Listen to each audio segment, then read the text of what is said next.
Hi friends, welcome back to Hima's kitchen. నా ఛానల్ని ఎవరైనా కొత్తగా చూస్తుంటే please do like, share and subscribe. So ఈరోజు రెసిపీ వచ్చేసి స్వీట్ చపాతీ.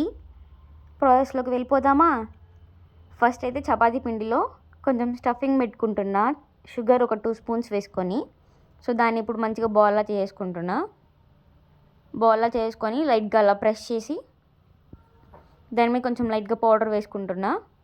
తర్వాత చపాతీలాగా రుద్దేసుకున్నాను రౌండ్గా. ఇప్పుడు స్టవ్ మీద పాన్ పెట్టేసుకున్నా, ఈలోపు హీట్ అవుతుందని చెప్పి చపాతీ చేసుకునే లోపల. సో హీట్ అయిపోయింది. చపాతీని తీసుకెళ్ళి ఇప్పుడు పాన్ మీద వేసేసుకుంటున్నాను నేను. పాన్ మీద వేసి ఒక సైడ్ తిప్పేసుకొని ఇప్పుడు లైట్గా ఆయిల్ వేసుకుందాం. మళ్ళీ ఇంకొక సైడ్ టర్న్ చేసుకొని మళ్ళీ ఆయిల్ వేసుకుందాం. సో చూడండి, అలా పొంగుతూ ఉండిద్ది. పొంగిందంటే మంచిగా చపాతీ అయినట్టు. సో ఇప్పుడు మంచిగా కాల్చుకుందాము, ఒక 2 to 3 minutes అలాగా. ఇప్పుడైతే మన చపాతీ నీట్గా కాలిపోయింది. దాన్ని ఇప్పుడు ఒక ప్లేట్లోకి తీసుకుందాం.